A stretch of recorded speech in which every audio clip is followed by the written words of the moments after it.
बॉलीवुड यानी कि Indian film industry, इसमें बहुत सारी जोड़ियां बनी, बहुत सारी जोड़ियां हिट हुई, जिनमें ज़्यादातर म्यूज़िक डायरेक्टर्स की जोड़ियां थीं। लेकिन एक ऐसी जोड़ी थी, एक ऐसे स्क्रीन राइटर्स की जोड़ी थी जिसने बॉलीवुड में वो मकाम हासिल किया जिसके बारे में दूसरा कोई सोच भी नहीं सकता। सलीम जावेद पहले ऐसे स्क्रीन राइटर्स थे जिन्होंने स्टार स्टेटस अचीव किया था, हिंदी सिनेमा के all time greatest screen writers के तौर पर। मसाला फिल्मों की शुरुआत की तो सलीम जावेद ने, एंग्री यंग मैन के कैरेक्टर को गढ़ा तो सलीम जावेद ने, गैंग्स, अंडरवर्ल्ड क्राइम, डॉन का कैरेक्टर भी सलीम जावेद ही लेकर आए। विलन को वेस्टर्न स्टाइल में लाने का श्रेय भी सलीम जावेद की जोड़ी को ही जाता है। डाकू गब्बर सिंह से पहले हमेशा धोती कुर्ते में ही डाकू स्क्रीन पर नजर आते थे। जंजीर के अजीत के बाद तो फिर विलन का ट्रेंड ही बदल गया। और दीवार के डाबर साहब तो आपको अच्छी तरीके से याद होंगे। 1971 से 1982 के बीच का वो दौर, इन दोनों ने मिलकर 24 सुपर हिट फिल्में दी,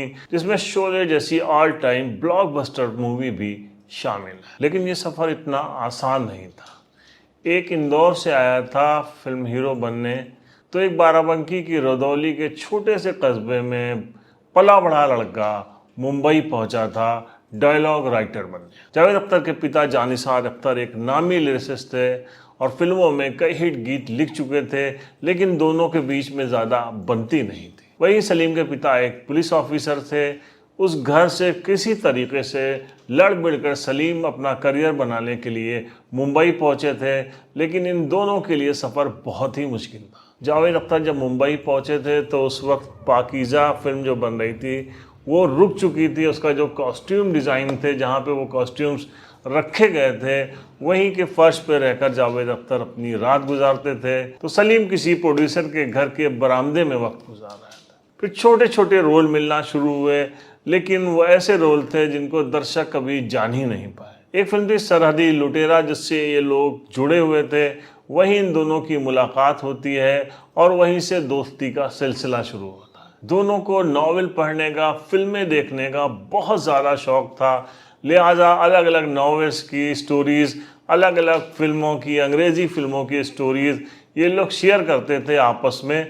और धीरे धीरे ये फैसला किया गया क्यों ना हम दोनों मिलके ही एक स्टोरी बनाते हैं। स्टोरी तैयार की गई, अब उसको कौन खरीदेगा, इसके लिए लोग जगह जगह भटक रहे थे। आखिर वो दिन आया जब एक प्रोड्यूसर ने इनकी स्टोरी खरीद ली। उसके बाद 1971 में इनकी पहली फिल्म रिलीज होती है।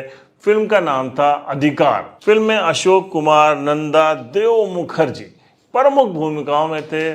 फिल्म की स्टोरी बहुत अच्छी थी और ये फिल्म हिट साबित हुई और यहीं से जावेद अख्तर को इंडस्ट्री के लोग जान गए। इनकी स्टोरी पे अब रमेश सिप्पी ने एक फिल्म बनाई। फिल्म 30 अप्रैल 1971 को रिलीज हुई। फिल्म के अंदर उस वक्त के बेहतरीन एक्टर राजेश खन्ना थे, शम्मी कपूर थे, हेमा मालिनी थी। फिल्म का नाम था अंदाज और एक गाना इस फिल्म का ऐसा हिट हुआ जो आज भी लोगों की जुबान पर रहता है, जिंदगी एक सफ़र है सुहाना। आखिर 1971 में वो दिन आ गया जब सलीम जावेद की जोड़ी पहली बार कमाल मचाने वाली थी, धूम मचाने वाली थी। राजेश खन्ना उस वक्त के सुपरस्टार और उन्होंने ही सलीम जावेद की सिफारिशें भी की थी। उन्हीं के साथ इनकी एक और फिल्म रिलीज होती है। फिल्म का नाम था हाथी मेरे साथी। फिल्म में राजेश खन्ना, तनुजा और केन सिंह थे। जानवरों पे बनी ये फिल्म ब्लॉकबस्टर साबित हुई और इस फिल्म ने ही जावेद अख्तर को रातों रात स्टार बना दिया। अब ये वक्त आया जब पोस्टर्स के ऊपर हीरो हीरोइन के साथ सलीम जावेद का नाम भी लिखा जाने लगा। स्क्रीन राइटर्स का नाम उससे पहले पोस्टर्स पे कभी नहीं दिया जाता था। अब सलीम जावेद का साथ होता है रमेश सिप्पी से। जी हाँ, जीपी सिप्पी के प्रोडक्शन में, रमेश सिप्पी के डायरेक्शन में एक फिल्म बनी जो 17 नवंबर 1972 को रिलीज हुई। फिल्म का नाम था सीता गीता। हेमा मालिनी अपने उरूज पे थी, धर्मेंद्र के साथ उनकी जोड़ी खूब जम रही थी। इस फिल्म में हेमा मालिनी डबल रोल में थी, धर्मेंद्र, संजीव कुमार इसमें लीड रोल में थे। यह भी फिल्म सुपर हिट साबित हुई, बहुत बड़ी हिट हुई थी उस वक्त ये फिल्म। लगातार 2 ब्लॉकबस्टर फिल्म देने के बाद तो जावेद अख्तर का कहना ही क्या, उनकी डिमांड बहुत ज़्यादा बढ़ गई। इसके बाद सलीम जावेद ने एक और स्क्रिप्ट तैयार की, अपने आप में एकदम अलग स्क्रिप्ट थी। इससे पहले इंडियन फिल्म इस टाइप से कभी नहीं बनी थी। फिल्म में एक angry young man police inspector का रोल रखा गया था। इसके लिए पहले धर्मेंद्र से बात की गई, उनके पास डेट नहीं थी। देवानंद साहब से बात की गई, वो भी वक्त नहीं दे पाए।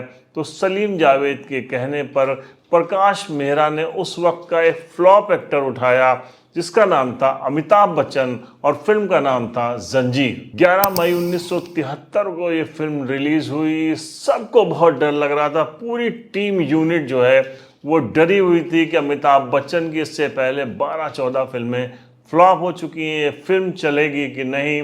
लेकिन अगर किसी को कॉन्फिडेंस था तो वो था सलीम जावेद को। फिल्म में अमिताभ बच्चन, जया बच्चन, प्राण और उनके साथ दमदार भूमिका में थे अजीज साहब। सूटेड बूटेड विलेन, बड़े बड़े ग्लासेस लगाए हुए विलेन, अंग्रेजी बोलता हुआ विलेन इस फिल्म में पहली बार नजर आया था। और यहीं से एक एंग्री यंग मैन का रोल भी गढ़ दिया गया था जो आगे चलकर दशकों तक फिल्मों में नजर आता रहा। जंजीर बहुत बड़ी हिट साबित हुई, लेकिन सलीम जावेद क्या करते थे कि वो एक टाइप्ड नहीं होना चाहते थे।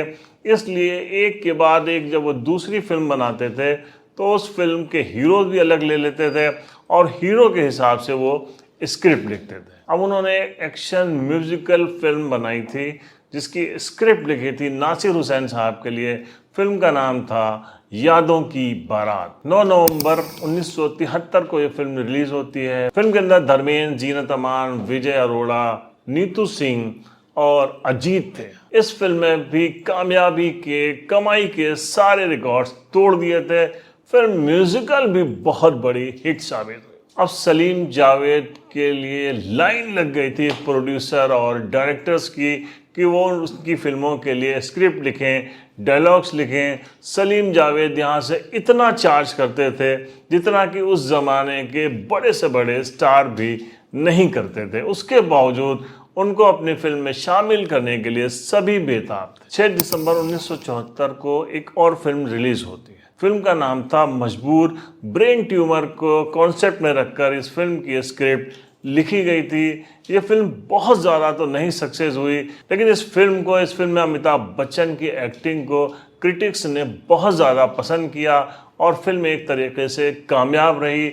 मजबूर फिल्म में प्राण का रोल भी बहुत ही ज़बरदस्त था। अलग फिल्में बनाने का जो शौक़ था सलीम जावेद का, वो भी उनकी एक कामयाबी का राज था। इसी बीच में उनकी एक फिल्म और रिलीज हुई थी। फिल्म का नाम था हाथ की सफाई। विनोद खन्ना, हेमा मालिनी, रणधीर कपूर के साथ यह एक्शन ड्रामा भी कामयाब साबित हुई। लेकिन अब साल आता है 1975 का। इमरजेंसी का वक्त था। करप्शन के खिलाफ लोगों के दिमाग में गुस्सा भरा हुआ था। सामंतवादियों के खिलाफ लोगों के दिमाग में गुस्सा भरा हुआ था। अनएम्प्लॉयमेंट एक बड़ा मुद्दा साबित हो रहा था और इन सभी को अपनी फिल्म में लिया, अपने कैरेक्टर्स में ढाला। जावेद अख्तर ने एक फिल्म रिलीज होती है जिसके डायरेक्टर थे यश चोपड़ा। साल की शुरुआत थी 1975 की। 24 जनवरी को ये फिल्म रिलीज हुई थी और इस फिल्म ने रिलीज होते ही बता दिया था कि अमिताभ बच्चन कितने बड़े स्टार बन चुके थे। सलीम जावेद की पटकथा और उनके डायलॉग्स में कितना दम था। आज खुश तो बहुत हो गए। ये डायलॉग तो आज तक कभी कोई भूला ही नहीं।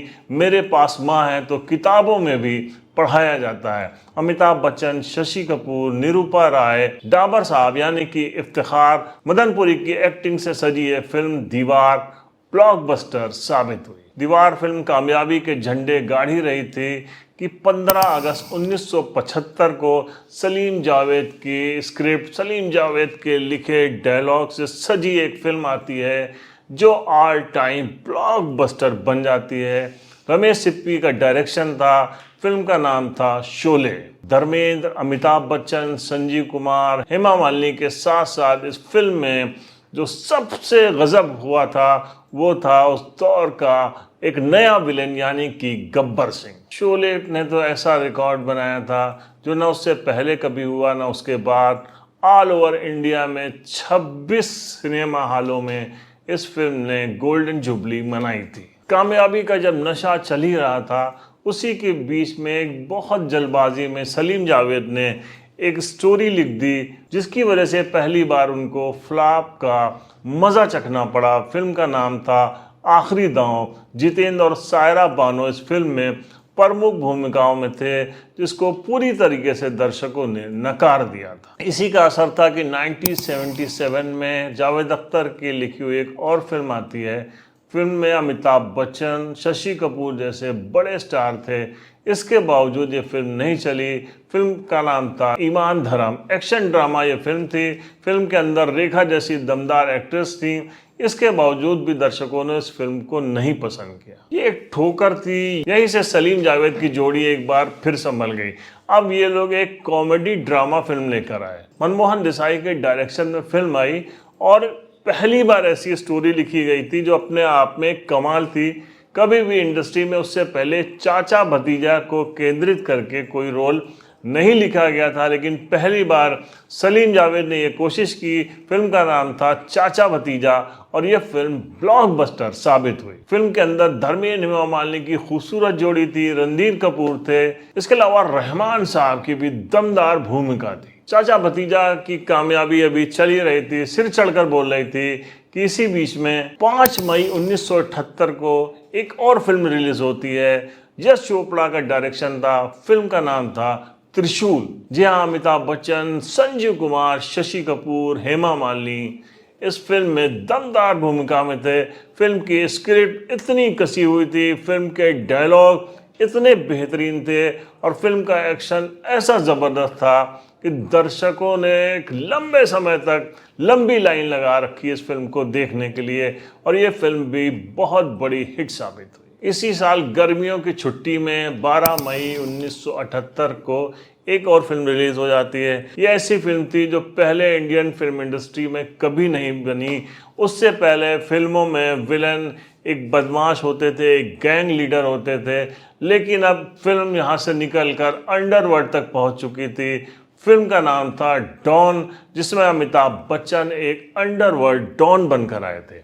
अमिताभ बच्चन का डबल रोल था। ऐसा इम्पैक्ट डाला था उन्होंने अपने रोल से कि सभी उनके चाहने वाले, उनके फैंस, उनके दर्शक दीवाने हो गए। चंद्रा बरोट के डायरेक्शन में यह फिल्म बनी थी। अमिताभ बच्चन, जीनत अमान, प्राण का इस फिल्म में दमदार रोल था ही, लेकिन एक ऐसा इंसान जो इंडस्ट्री का ही पुलिस इंस्पेक्टर कहा जाता था, उसका भी इस फिल्म में बहुत ही गजब का रोल था। जी हाँ, हम याद कर रहे हैं इफ्तिखार साहब को। डॉन भी एक बहुत बड़ी हिट साबित हुई। 9 अगस्त 1979 यानी 1979 एक फिल्म रिलीज होती है जिसका डायरेक्शन किया था यश चोपड़ा साहब ने। फिल्म के अंदर अमिताभ बच्चन, शशि कपूर, शत्रुघ्न सिन्हा, राखी गुलजार, नीतू सिंह की दमदार भूमिकाएं थीं। फिल्म का नाम था काला पत्थर। शशि कपूर अमिताभ बच्चन के साथ इससे पहले भी 3 ब्लॉकबस्टर फिल्में दे चुके थे यश चोपड़ा, जिनमें दीवार, कभी कभी और त्रिशूल शामिल थे। काला पत्थर को क्रिटिक्स ने बहुत ज़्यादा पसंद किया।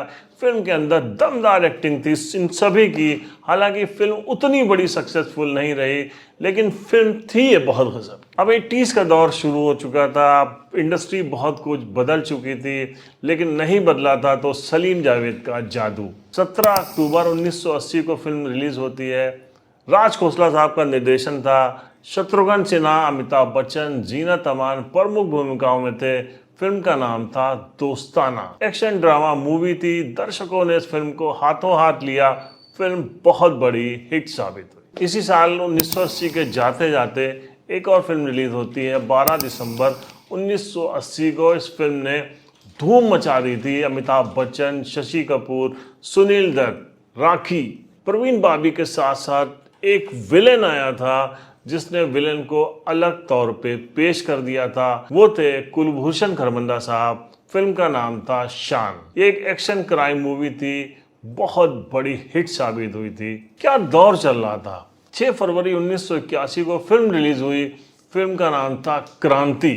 मनोज कुमार साहब का निर्देशन था। क्रांति बने थे दिलीप कुमार, उनके साथ मनोज कुमार, शशि कपूर, शत्रुघ्न सिन्हा, हेमा मालिनी, प्रवीण बाबी। क्या गजब फिल्म थी। कितने बड़े कैनवस पे उतारा था इस फिल्म को।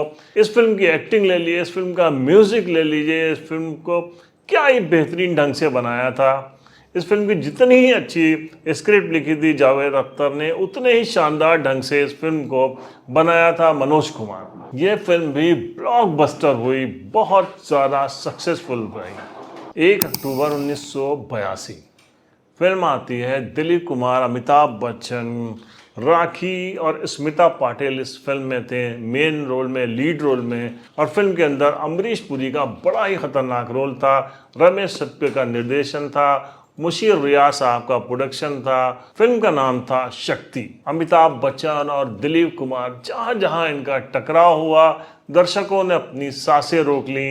अंत में जब दिलीप कुमार की गोद में अमिताभ बच्चन की मौत होती है तो सारे दर्शक रो रहे होते हैं। सलीम जावेद की स्क्रिप्ट को कभी भुलाया नहीं जा सकता। शक्ति अपने आप में एक लाजवाब फिल्म थी। अब वो वक्त आ गया था जब इन दोनों के बीच में थोड़ी थोड़ी दूरियां बननी शुरू हो गई थी। जावेद अख्तर ने फिल्मों के गाने लिखने शुरू कर दिए थे। इसकी शुरुआत हुई थी सिलसिला से, उसके बाद जावेद अख्तर के एज अ लिरिसिस्ट गाड़ी चल निकली थी। सलीम कुछ फिल्मों की अलग स्टोरी भी लिख रहे थे। लेकिन इन दोनों के साथ साथ एक फिल्म आती है 22 फरवरी 1985 को। फिल्म का नाम था ज़माना। राजेश खन्ना, ऋषि कपूर, पूनम ढिल्लों, रंजीता इस फिल्म में थी। ये फिल्म कब आई, कब चली गई, पता ही नहीं चला। लेकिन इस यादगार जोड़ी का अब विदाई का समय आ गया था। लेकिन जितनी बड़ी ये जोड़ी थी तो उनकी विदाई भी उतनी ही बड़ी होनी थी, इनको सलामी भी उतनी ही बड़ी देनी थी दर्शकों को। 22 मई 1987 इन दोनों ने आखिरी बार किसी फिल्म के लिए स्क्रिप्ट लिखी थी, और वो भी ऐसी लाजवाब कि उसका कहना ही क्या। फिल्म के अंदर अनिल कपूर सुपर हीरो बने थे। श्रीदेवी का जो एक फिल्म के अंदर डांस था उसका तो कहना ही क्या। उसके अलावा अमरीश पुरी, मोगैम्बो खुश हुआ। ये वो आखिरी फिल्म थी मिस्टर इंडिया, तो सलीम जावेद के स्वर्णिम इतिहास की आखिरी फिल्म साबित हुई। इसके बाद दोनों ने फैसला किया कि अब वो कभी साथ साथ काम नहीं करेंगे। दोनों के रास्ते अलग अलग हो गए।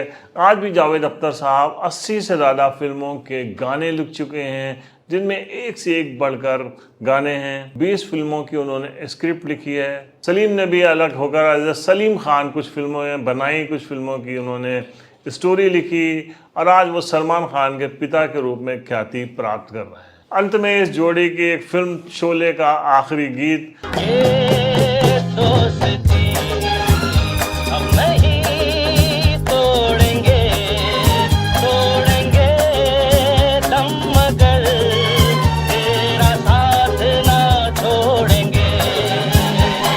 दोनों को हम ट्रिब्यूट करते हैं और उसी के साथ विदा लेते हैं। मैं हूं परवेज अहमद, आप देख रहे थे रील की रियल स्टोरी।